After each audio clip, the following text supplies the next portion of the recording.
Hola a todos, ¿cómo están? Mi nombre es Alejandro Jiménez. Espero que la pandemia no lo esté tratando tan mal. Bueno, yo soy un físico egresado a la Universidad Católica. Hago investigación ahí también. En estos momentos estoy postulando a un doctorado para estudiar en Estados Unidos. Y les quiero hablar de hartos temas. Ojalá más bien se genere una temática de conversación. Em, Bueno, los demás expositores les hablaron harto de su área y de lo que trabajan también. Yo me voy a referir bien poco a eso, porque no tiene que ver mucho con medicina, pero sin embargo sí tiene que ver. Y es raro porque en el fondo yo trabajo con diamantes, aunque suene chistoso. Y más aún yo trabajo en un área que se llama defectos en sólidos. En particular he trabajado con un defecto de nitrógeno vacante en el diamante. Y bueno, es una investigación física. A mí no me interesa para nada las aplicaciones que puedan tener en biología. A mí, la verdad, lo que más me interesaba de todo esto es que puede tener aplicaciones en computación cuántica, en general, que es un área que ha estado surgiendo últimamente, pero aún así sí tiene aplicaciones. ¿Por qué tiene aplicaciones? Y esto es algo que una compañera de laboratorio está trabajando, es que uno puede generar marcadores biológicos con estos envicentes. ¿Qué es un marcador biológico? Básicamente, tú, se ha descubierto que se le puede pegar a una proteína esta molécula de envicenter, y esta molécula tiene propiedades que le permiten ser distinguidas de otras. Entonces uno puede, por ejemplo, ver la difusión de un medicamento en una persona. Y otras cosas más también, pues, se pueden hacer termómetros localizados en ciertas partes del cuerpo y muchas otras cosas más. Pero eso, algo que quizás a simple vista no tenga nada que ver con medicina, puede ser relacionado con medicina. Y en el fondo eso es a lo que va la interdisciplina. Y esto también tiene que ver mucho con la investigación.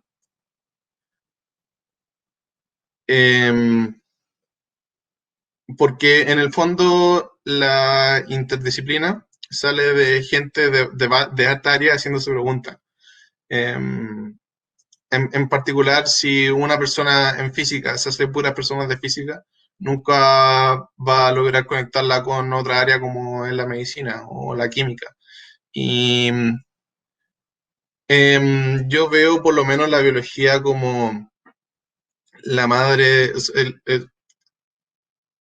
no la madre, el heredero fundamental de toda la interdisciplina, porque es un mishmash de toda eh, eh, la biología. Se puede relacionar con física, la biología se puede relacionar con química, con matemática, con básicamente casi todo lo que quieran.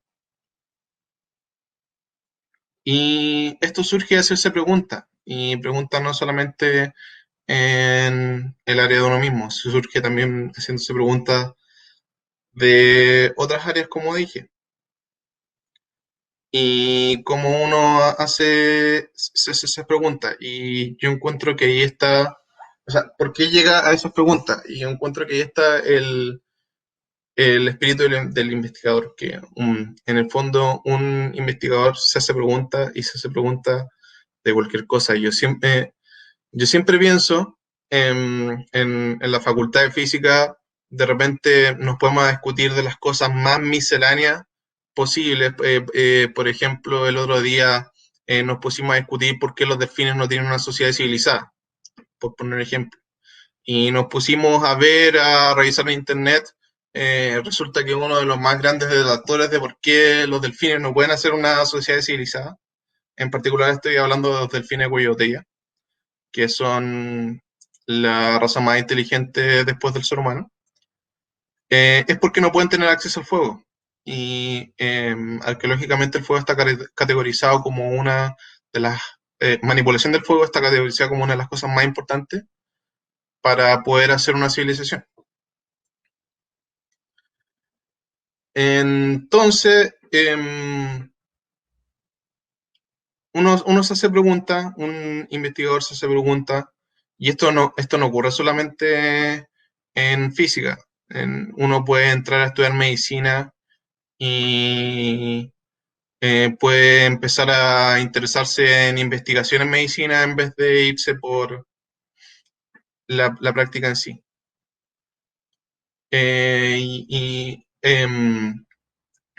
Esto quiero llevarlo al siguiente tema, que es la vida en la academia. Y en el fondo, esta es la experiencia que uno puede tener. Uno puede guiarse por dos caminos. La vida en la academia puede ser la experiencia más desastrosa que uno puede tener, o puede ser la mejor experiencia que uno ha tenido en toda, en toda su vida. Y uno tiene que quedarse bien en esas cosas para poder entenderlas bien. Y por eso les quería compartir mi experiencia en la academia. Porque en el fondo una de las cosas principales necesarias para poder tener éxito en la academia es motivación y querer investigar tus propios temas. Los profes, uno al final de las carreras científicas, eh, carreras de investigación más bien, a uno le piden que hagan una tesis en algún tema, pero los profes no vienen hacia ti proponiendo de temas, más bien uno los tiene que buscar. Uno en general eh, es bien visto que uno haga estas prácticas de verano, que uno tiene que interesarse en lo que hace un profesor y empezar a hacer investigación con él. Y en eso empieza a generar más investigación, empieza a hacer más preguntas. Y también hay que tener cuidado eligiendo profesores, y este es un detalle muy importante. Si van a estudiar con un profesor famoso, eh, porque ocurre harto, todos quieren ir con Stephen Hawking, no quieren ir con el profesor que nadie conoce. Pero resulta que, por poner ejemplo, Stephen Hawking tenía muchos alumnos y la mayoría los veía una vez al mes, probablemente. Ahí resulta que la persona que termina guiándote y enseñándote no es el profesor en sí, sino que es el postdoc que trabaja con el profesor, y a eso hay que tener mucho cuidado, porque a mí lo que me pasó fue que cuando fui a hacer mi práctica de licenciatura, eh, mi advisor estaba trabajando con un postdoc que era súper bueno y que yo estoy súper agradecido con él. Y hice mi práctica de licenciatura, fue una de las mejores experiencias de mi vida. Y este postdoc terminó su postdoctorado y se fue a trabajar a otra universidad. Y ahí yo me quedé prácticamente solo y yo me sentí botado muchas veces. Y fue porque no tenía nadie que me guiara. Y ahí uno tiene que remar solo, pero uno tiene que buscar en el fondo la facilidad de cómo hacer investigación. Claro, uno si tiene fuerza de voluntad suficiente puede remar solo, pero lo ideal es remar con otras personas. Y este proceso de crear el conocimiento es un proceso en conjunto, no es algo que uno hace solo. y es muy mal visto cuando, de hecho, cuando uno hace solo estas cosas. Y, y el sistema tiene muchas trancas para eso. Una de ellas es las cartas de recomendación que a uno le piden cuando quiere hacer un magíster o un doctorado. Te van a pedir carta de recomendación cuando estés postulando una beca, te van a pedir carta de recomendación y eso es para ver la gente con la que has trabajado. Em, y eso es algo súper importante. Ahora quiero volver al tema de la interdisciplinaridad antes de cerrar, porque estuve pensando en todas las otras charlas y encontré cosas bastante interesantes. Pero resulta que me di cuenta que sin importar cuál sea el área que uno esté estudiando, hay investigación. Hay investigación en lengua, incluso algo tan simple y conocido como un lenguaje, se puede hacer investigación.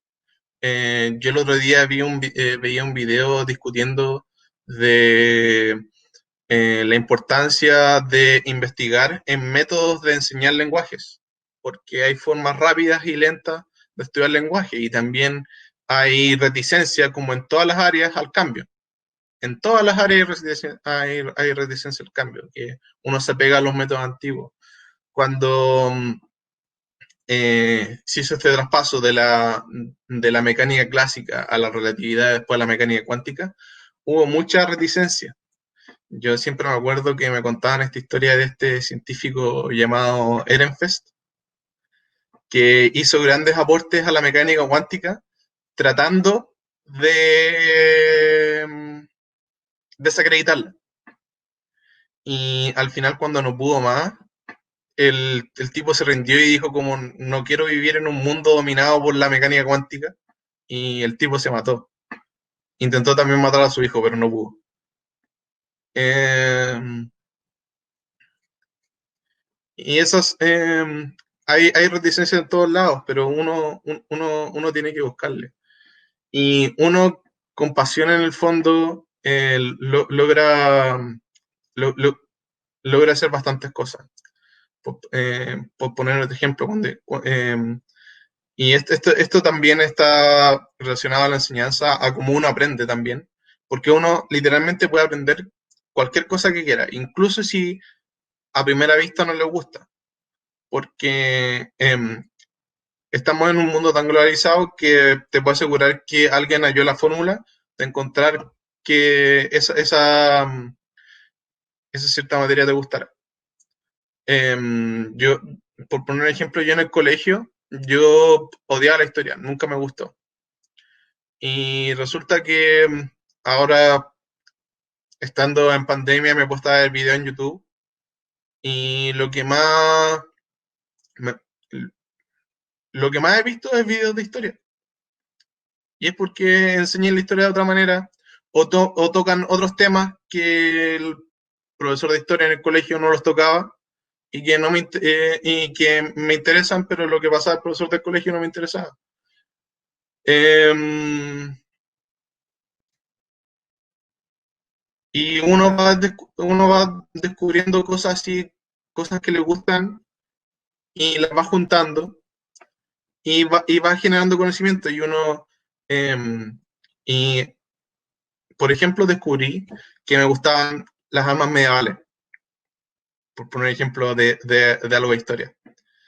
¿Y a qué voy con esto? Porque resulta una de las grandes cosas necesarias para tener un arma, en todos los casos, es un arte marcial. ¿Y qué es el arte marcial? Es como ocupar el arma, y en particular en las armas medievales, cómo mover el arma. Y eso en el fondo tiene mucha física y eso es una relación de historia con física, porque